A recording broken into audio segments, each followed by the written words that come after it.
Good morning, I'm Taylor Wilson, and today is Friday, December 20th, 2024. This is the Excerpt. Today, we move closer toward a government shutdown. Plus, we take a closer look at the world of 3D printed guns, and the Education Department reopens 2 student loan repayment plans. Lawmakers have rejected a deal backed by President-elect Donald Trump to fund large parts of the U.S. government. That makes the looming prospect of a partial shutdown appear all but inevitable heading into the end-of-year holidays and with a transition of power in the White House just a month away. The House voted 235 to 174 to reject the spending bill, where 2/3 of the chamber was needed for passage. 38 Republicans joined 197 Democrats in opposing the bill. House Republicans had hurried to create a new continuing resolution, or temporary way, to keep the government up and running yesterday after their original bipartisan agreement was torpedoed by Trump and allies Elon Musk and Vivek Ramaswamy. House Republicans went back to the drawing board last night to figure out their next steps. Current government funding expires at the end of the day today. The government shutdown will begin at midnight if lawmakers don't act before the deadline. Thousands of federal employees would be furloughed, and other services would be endangered. The Glock-style pistol found with Luigi Mangione that was allegedly used to gun down healthcare CEO Brian Thompson began as lines of computer code. I spoke with USA Today investigative reporter Nick Penzenstadler for more on the world of 3D gun design. Nick, thanks for carving out some time again for us today. Yeah, happy to be here. So I want to just start with a couple of the basics here at the top, Nick. What do we know about the gun found on alleged shooter Luigi Mangione? Yeah, so if you remember, this is the gun that they found him with at this McDonald's in Altoona, Pennsylvania, and there was a photo of it circulated online, and if you look at it, it looks like any other Glock pistol. But, upon closer examination, experts online said this isn't just a regular Glock. This is indeed a so-called ghost gun. So it doesn't have a serial number, and it on top of that is 3D printed. So that means you download plans, feed it into your 3D printer, and you get the bottom frame of a gun that makes it function just like a regular gun. So tell us a little bit about Chairman Wan, Nick. Who is this, and how does he enter this conversation about 3D printed guns?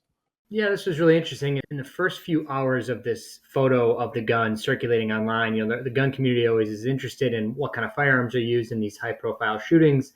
This 3D gun designer claimed credit for it. His name is Chairman Wan. He's pretty well known in the 3D printing world. And he says, hey, that's mine. I recognize the grip, the stippling you can hold the gun with, and it's mine. So he claimed credit for designing it. Does he feel any, guilt about his designs being potentially used in killings? I mean, where does he land on kind of that aspect of this conversation? Yeah, so we connected and we talked a little bit about, if he was concerned about criminal investigations or civil blowback, and then obviously the crime that happens with guns. And he takes the same view that a lot of gun manufacturers do, that yes, this is an inherently dangerous product, but we can't be responsible for how criminals use these products. So this 3D world is also really interesting, where they're iterating on designs, uploading them, and it's this open source kind of community, just like kind of like a computer coding community where all the designs build up and work on top of themselves to make things better. And Nick, does the law agree with that perspective from Chairman Wan and others? I mean, could people like him face legal ramifications going forward? So there's no federal law that addresses this. DIY gun makers have been and are legal, especially on the hobby 1s and 2s scale at your own home.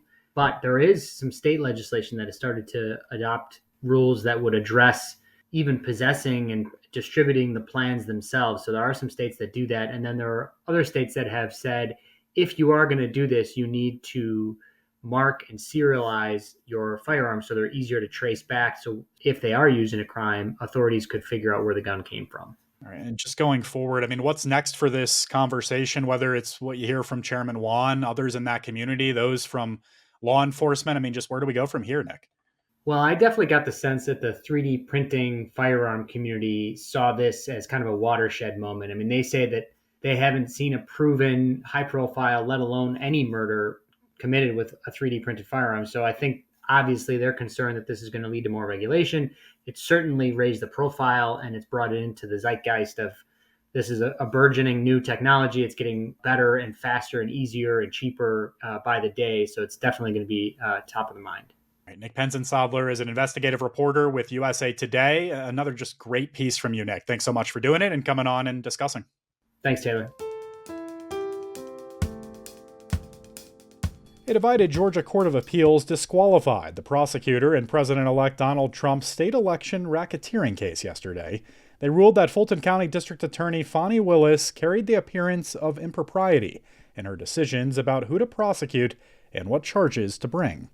Willis had acknowledged a romantic relationship with a special counsel she hired onto the case, Nathan Wade. After fiery hearings earlier this year, Fulton County Superior Judge Scott McAfee ruled Willis showed a tremendous lapse in judgment, but that she could remain on the case.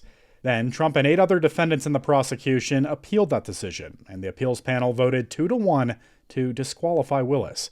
The move throws the continuation of the case into doubt. You can read more with the link in today's show notes.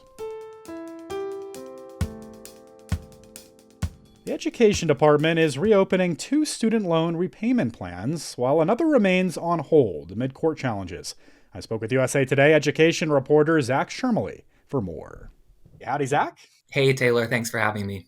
Thanks for hopping on today. So let's just start with the SAVE program. What's the current status of this program and what's next?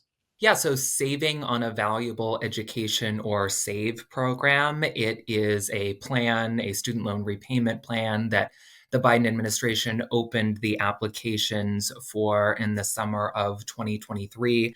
Borrowers became eligible to enroll in it before that pandemic era pause in payments concluded the following fall. So under SAVE, borrowers with loans for undergraduate degrees could have seen, and many of them did see, their monthly bills drop to just 5% of what's called their discretionary income, so income that they have that they can set aside.